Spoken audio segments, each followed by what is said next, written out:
Mon nom est Amélie Quevremont et je suis professeure à l'ESG UQAM au département de marketing. Depuis le début de mon doctorat, je m'intéresse au comportement du consommateur et à la relation qu'il entretient avec les marques. J'ai toujours aimé analyser les comportements humains et c'est pour cette raison que je tente de comprendre le consommateur d'aujourd'hui dans toutes ses nuances et ses paradoxes et surtout tenter de comprendre les motivations réelles qui l'amènent à faire tel ou tel choix. Cet intérêt m'a amené à approfondir au cours de ma carrière 3 domaines de recherche. D'abord, la construction identitaire à travers la consommation. L'objectif est de comprendre comment nos choix de consommation nous permettent de définir qui nous sommes ou qui nous ne sommes pas, mais aussi de quelle façon on se présente aux autres ou on exprime nos valeurs à travers la consommation. Une méthode de recherche que j'utilise souvent, notamment pour ces questions, est la netnographie, qui est une adaptation de l'ethnographie.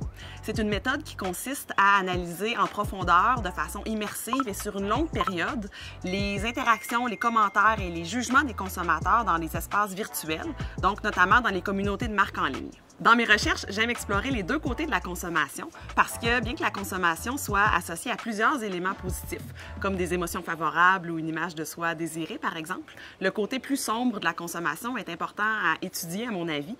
J'ai donc des recherches qui portent sur les compulsions en consommation ou sur l'addiction à une marque. Je tente aussi de comprendre dans mes recherches comment aider les consommateurs à prendre de meilleures décisions, à mieux consommer, à mieux s'alimenter par exemple, ou à avoir des comportements qui sont plus responsables. J'ai par exemple fait des études pendant la pandémie afin de comprendre pourquoi certains citoyens ont profité de cette période de crise et de changement de contexte pour mettre en place de nouvelles habitudes de vie qui sont plus saines. Donc, dans cet axe de recherche, je tente de comprendre comment transformer pour le mieux, finalement, les décisions des consommateurs. Finalement, le rôle des marques dans la société m'intéresse beaucoup et notamment la nécessité pour une marque d'être authentique et pertinente. Mes recherches montrent qu'une marque pertinente, c'est une marque qui ne fait pas que répondre aux besoins utilitaires et fonctionnels des consommateurs.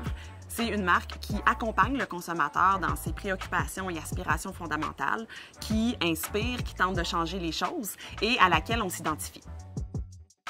Dans le magasin expérimental de l'Observatoire de la consommation responsable, on tente de comprendre quels indices visuels vont être utilisés par les consommateurs pour juger de l'authenticité ou de la pertinence d'une marque. C'est-à-dire quelle information va être jugée crédible à leurs yeux et de quelle façon ça va influencer leur perception, mais aussi leurs actions. Le but est ainsi d'aider les entreprises qui ont une mission sociale ou environnementale à mieux rejoindre les consommateurs.